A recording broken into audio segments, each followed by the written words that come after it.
Wilbert, buenas tardes. ¿Cómo estás, Julio? Un gusto, como siempre, saludarte y conversar contigo. Igual, Wilbert, muchas gracias por aceptar esta invitación a platicar, porque pues luego dicen, Wilbert, que el periodismo es historiador del momento. O sea, el periodista está haciendo historia de lo que está sucediendo y muchas veces hay que regresar a esos ejercicios periodísticos para encontrar las claves, las referencias, pero sobre todo las claves de lo que está sucediendo. Más allá de lo que hoy pasa en Nueva York, más allá del juicio García Luna, el momento de esa choque entre el entonces ocupante de Los Pinos, Felipe Calderón, y el embajador Carlos Pascual. Tú lo documentaste, tú lo pusiste en el ojo periodístico y lo dejaste ahí como referencia. ¿Qué pasó para quienes no recordamos, no tenemos fresco aquel episodio? ¿Qué sucedió, Will? Mira, hay que recordar que la guerra contra el narcotráfico, la guerra de aquellos años, pues se parte en la Casa Blanca, cuando el presidente electo Felipe Calderón visita al presidente Bush en el despacho Oval y le dice que está decidido a combatir a los cárteles del narcotráfico, pero que no era posible llevar a cabo esa guerra solo. Entonces le dice, I need you on board. Entonces esta guerra empieza en la Casa Blanca después de que Calderón, en los meses previos a la toma de posesión, empieza a hablar, como tú recordarás, de que su gobierno debía sacrificar una parte importante en cuanto a la seguridad de los mexicanos y quería emprender una guerra frontal contra los narcotraficantes, una guerra que otros presidentes habían rehuido. Y les dice, es necesario, y si es necesario poner en juego sangre, sudor y lágrimas, lo haremos, parafraseando a Churchill. Entonces el primer embajador fue Garza, que antes de la elección envía una serie de memorándums en la que decía que México tenía que quitarse los guantes, una expresión muy americana, para enfrentar de verdad a los narcotraficantes, ¿verdad? En esa época, Germán Martínez, que era consejero de seguridad de Calderón, se entrevista días antes de la elección con funcionarios y personal de la embajada y les dice que el presidente Calderón está dispuesto a un cambio, a un giro radical en la política nacional, a reducir el tono del tema de la migración y enfocarse más en el tema de la seguridad y el narcotráfico. Entonces, ese es el punto de partida, es cuando se decide que se cree este programa, la iniciativa Mérida, en el que México puso como argumentos y como requisitos que no hubiera boots on the ground. Eso fue un requisito que estableció el embajador Sarucán, Julio. Y 2 años después, cuando zarpa el embajador Garza, ya con signos claros de que la guerra contra el narcotráfico no estaba ganándose, llega Pascual, que tenía totalmente otro perfil. Era un hombre muy metódico, era un analista muy riguroso, era un hombre, digamos, con trabajo de campo, y entonces empieza a hacer una serie de recorridos por el país que molestan y enervan a Calderón de manera muy importante. Uno de los episodios más discutidos es cuando visita el embajador de Estados Unidos Lomas de San Barca. ¿Recuerdas este lugar donde Sí. en Chihuahua fueron acribillados un grupo de muchachos que jugaban fútbol? Entonces, al presidente Calderón esto le molestó muchísimo y bueno, pues todavía, obviamente todos estos antecedentes de fricciones y tensiones y, digamos, puntos de vista encontrados estallan cuando se dan a conocer, cuando se destapan los cables de Wikileaks, Julio. Entonces, cuando esto se da a conocer como parte de los trabajos que había realizado Assange, pues el presidente Calderón estalla. Los informes de Pascual eran muy minuciosos y críticos del gobierno del presidente Calderón. Hay que recordar que en uno de sus despachos el embajador era muy severo y llamaba al ejército mexicano parroquial y ponía como ejemplo algunos casos en donde citaba que el ejército había mostrado falta de valentía y de decisión para capturar y enfrentar a grupos de narcotráfico. Recuerdo, por ejemplo, en Monterrey, cuando dos generales, reportaba Pascual, se habían resistido a que una unidad especial de militares interviniera para detener al Gore, si no mal recuerdo, que era el líder de los Zetas, ¿no? Recordarás. Y en Ujú. otros memorándums criticaba de manera muy específica y con detalles la falta de coordinación y las rivalidades entre el ejército, la Policía Federal que había construido García Luna, tú recordarás, cuando llega a Calderón a la presidencia, los reúne los primeros días a Calderón, perdón, a García Luna y al procurador Medina Mora, y les pregunta con cuánto dispone el gobierno para combatir a los cárteles, y le dicen que con 5,000 policías federales. Entonces empieza a trabajar el gobierno mexicano con el de Estados Unidos y son entrenados cerca de 35,000 policías en Colombia, ¿no? Esto Calderón siempre se opuso a que fuera público, sin embargo, poco a poco se fue filtrando. Entonces, las críticas de Pascual eran muy específicas, incluso hubo señalamientos de la policía colombiana muy directos contra García Luna, Julio, criticando la forma en la que la corporación y García Luna hacían una especie de filtros de los policías que llegaban a Colombia para ser entrenados, porque decía que había muchos que se colaban y que no tenían las cualidades, e incluso tenían antecedentes que no convenían, ¿verdad?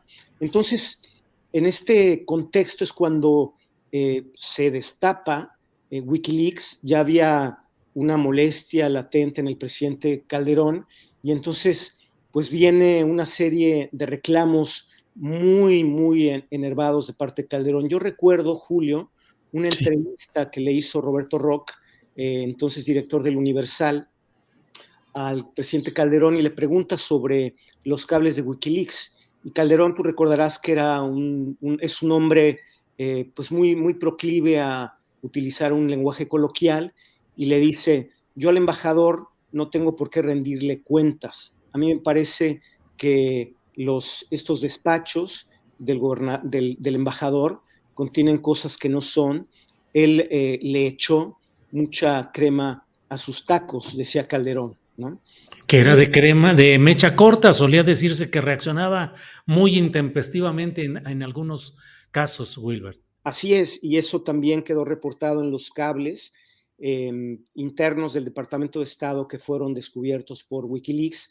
En esos cables analizaban la personalidad eh, virulenta en ocasiones de Calderón y también revisaban cómo, algo que me llamó mucho la atención al principio, Julio, Estados Unidos y sus innumerables agencias de combate al narcotráfico estaban muy a gusto y muy contentos de trabajar con García Luna, le decían el superpolicía. Eh, pero poco tiempo después, un año y medio después, todo se descompuso, empezaron a desconfiar de él por estos antecedentes que te menciono y por el involucramiento de varios funcionarios de la Secretaría de Seguridad Pública en actos de corrupción, tú recordarás. Entonces, es en este contexto como se dan a conocer los cables de Wikileaks y tienen lugar una serie de reuniones muy desafortunadas. Recuerdo cuando en marzo de 2010 ocurre la visita del presidente Calderón, una visita de Estado al presidente Obama, Julio, y lo primero que hace Calderón es llegar a, me parece que fue a The Wall Street Journal, sí fue a The Wall Street Journal, se juntó con todo el consejo directivo y en esa conferencia, digamos, con periodistas, pues soltó la bomba donde dijo, yo no puedo seguir confiando en el embajador Pascual, esto es algo que lo tiene que saber el presidente Obama, yo no estoy dispuesto a seguir trabajando con él y pues básicamente ahí pidió su renuncia. Esto provocó una ira muy evidente en el presidente Obama, que por la noche tuvo una conversación privada con el embajador Calderón. El embajador se acercó un poco para atenuar la tensión y le dice, Mr. President, I'm so sorry, I know you are pissed off. Señor presidente, quiero disculparme, lo siento mucho, sé que está furioso. Y le responde Obama, I'm not pissed off, no estoy enojado yo, mi equipo está, pero muy enojado, ¿no? Ujú. Esa fue una primera estación desastrosa, pero lo que siguió, como dicen los cubanos, querido Julio, fue peor.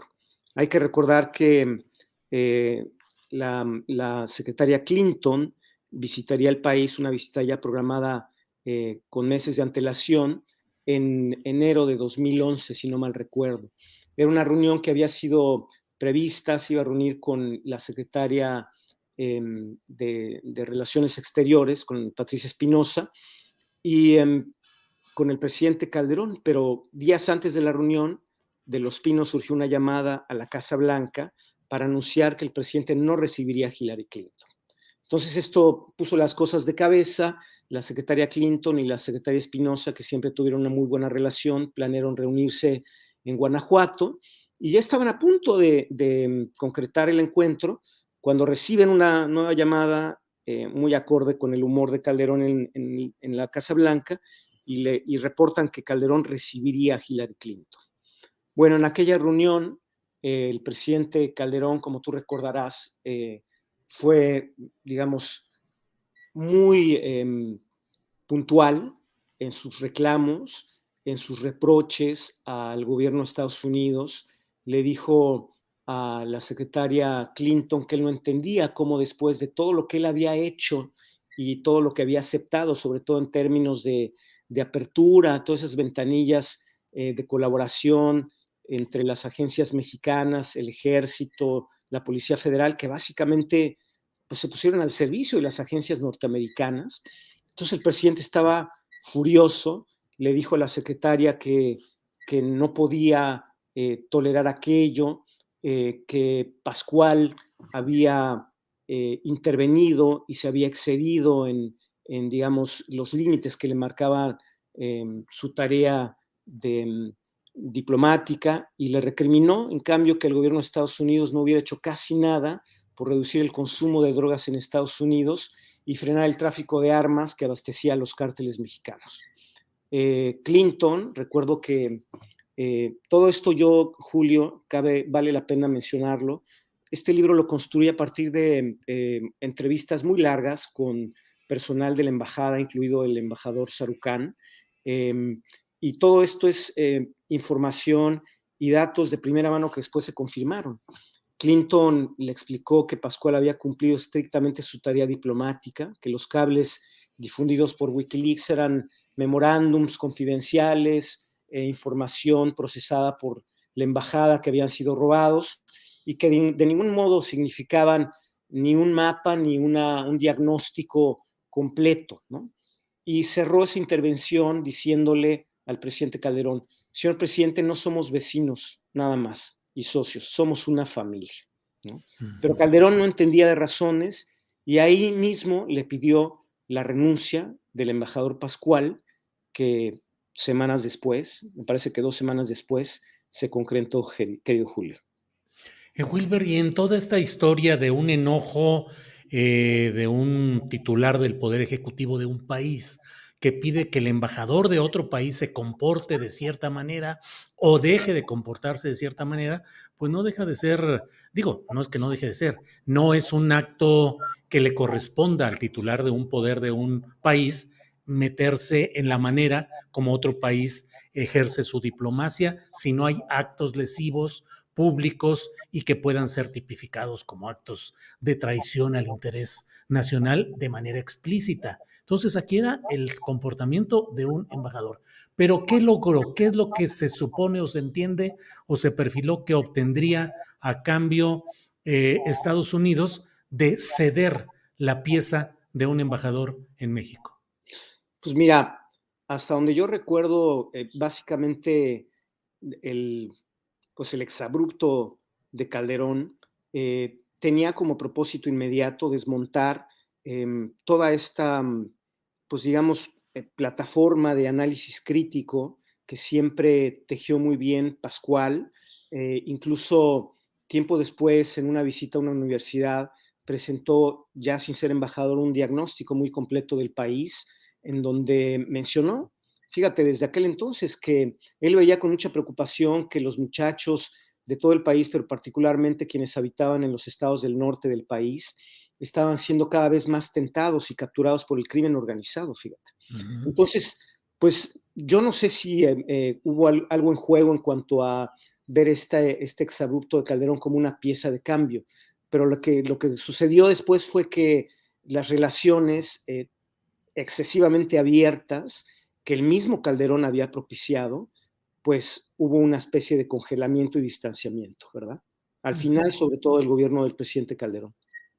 Wilber, te invito a hacer un ejercicio de imaginación fundado en la información y el análisis. Si hoy tuvieras que escribir un ensayo, un libro, una crónica sobre cualquier aspecto de lo que está sucediendo en materia de política, crimen organizado, ¿por dónde le entrarías? ¿Cuál sería el punto que más te llama hoy la atención de lo que está sucediendo en México? Hijo, eso es una pregunta muy compleja, pero yo creo que me interesaría ensayar e hilar sobre estas relaciones un poco al uso, al estilo de lo que fueron las relaciones y los matrimonios de Frida Kahlo y Diego Rivera. Eran una pareja que se distanciaba, después se contentaba, un tiempo se odiaba, pero al final se necesitaban, Julio. Entonces, eh, decía Sergio Aguayo en la contraportada del libro que pues un accidente geográfico nos situó junto a Estados Unidos y a eso no le podemos rehuir. Entonces yo creo que sería interesante hoy día hilar en esta larga historia de encuentros y desencuentros y choques y frialdades y nuevas, no sé, nuevos acercamientos entre ambos gobiernos, pero al final no vemos eh, nada concreto y efectivo en, digamos, los pequeños detalles, ¿no? Que son, por ejemplo, el tráfico de armas. Ninguna acción bilateral o unilateral de ambos gobiernos ha detenido el importantísimo tráfico de armas de Estados Unidos hacia México y el consumo de drogas en Estados Unidos, pues, ¿qué te digo? Hoy día es un desastre, Julio. Yo viví en una primera etapa en Estados Unidos, en Washington y en Nueva York, cerca de 11 años, y ahora recién llegué al medio oeste de Estados Unidos, y de verdad es muy triste y muy conmovedor ver ciudades de Estados Unidos totalmente eh, pobladas por espectros fantasmales, comunidades de personas que hoy o ayer consumieron crack, antier consumieron opacios y mañana consumirán otro tipo de drogas pues destructivas totalmente, ¿no? Ujú. Entonces, a mí me interesaría eso, fíjate, ahorita estoy metido en un libro sobre Buendía, sobre Manuel Ujú. Buendía, un tema que me ha obsesionado hace años, pero también he pensado en escribir algo, más una novela, porque creo que tú sabes que los libros te piden hacia dónde los lleves, pero sería interesante construir esta larga relación de exabruptos, de descarrilamientos y de acercamientos que finalmente no terminan de ser efectivos en cuanto a políticas eh, responsables mutuamente, podríamos decir, Julio. Wilber, con el asesinato de Manuel Buendía emergió la construcción larga de décadas atrás de esa actividad del narcotráfico, pero fue con el asesinato de Manuel Buendía y el contexto del rancho El Búfalo cuando detonó la realidad de la narcopolítica en México. Pues digamos que el maestro Granados Chapa en su libro calificó el asesinato de Buendía como el primer asesinato en la narcopolítica mexicana y yo creo que eh, sí pudo haber sido, digamos, el primer asesinato importante y notorio porque, pues, Buendía, con quien trabajó mi padre muchos años en la prensa, cuando fundó la columna Red Privada, pues yo siempre he dicho que era más policía que periodista, Julio. Ujú, Desde luego ujú, era un periodista enorme que se formó con Septién, ¿no? Y ujú. era un periodista eh, eh, extraordinario, pero tenía modos y tenía formas de proceder de policía. Entonces, pues Que por es uno de eso, los aspectos a veces no tan suficientemente tocados, claro. manteniendo la imagen positiva de Manuel Buendía, hay algunos detalles ahí que embonan o que caminan en ese sentido que dices, Wilbert. Tenía una personalidad muy interesante Y no sé si estamos ya, digamos, en los terrenos del periodismo y de la ficción, pues yo muchas veces he pensado que lo que sucedió con el asesinato de Buendía, que básicamente yo estoy convencido que fue un crimen de Estado, pues después, como suele suceder en el país, esto discurrió hacia abajo, Julio, y entonces lo que antes eran crímenes políticos reservados para las altas esferas del poder, fueron decantándose y la gente, los presidentes municipales, los concejales, cualquier tipo de persona con cualquier tipo de poder, por significativo o insignificante que fueran, empezó a ver en el asesinato de periodistas una forma de resolver sus conflictos individuales. Esto es un desencadenamiento terrible, porque hoy día, bueno, ¿cuántos asesinatos de periodistas tenemos en México, Julio? Ujú. Ujú. Ahora, Wilbert, te agradezco mucho. Por desgracia, el tiempo se pasa muy rápido en esta plática tan agradable. Bueno, tan agradable en el sentido de platicar contigo, aunque los temas son difíciles. Solo cierro diciendo, crimen de Estado, el de Manuel Buendía, eso nos remonta o nos instala en el gobierno de Miguel de la Madrid, la Secretaría de Gobernación de Manuel Bartlett y las instancias dependientes de policía política dependientes de esa Secretaría de Gobernación de Bartlett. Así es. Eh, pues eh, creo que queda muy claro después de 40 años se cumplirán no, sí, 40 años se cumplirán del nacimiento de Buendía y 100 de su nacimiento en el 26. Y queda claro, al menos para mí, que no hay un nombre, ¿no? Se llegó a mencionar al presidente de la Madrid por las denuncias de haber sacado dinero del país en sus 2 primeros años. Se habló desde luego de Bartlett, ¿no? Que era quien dirigía la policía política. Y al final quien terminó en prisión fue Zorrilla, ¿no? Yo me pregunto si Zorrilla se mandaba solo. Claro, claro. Bueno, pues estaremos atentos a ese libro que desde ahora ya estamos esperándolo. Wilbert, muchas gracias por tu amabilidad. Seguimos en contacto y bueno, pues ahí seguiremos platicando de estos y otros temas. Wilbert, Claro, Julio. gracias. Un gusto. Hasta luego. Hasta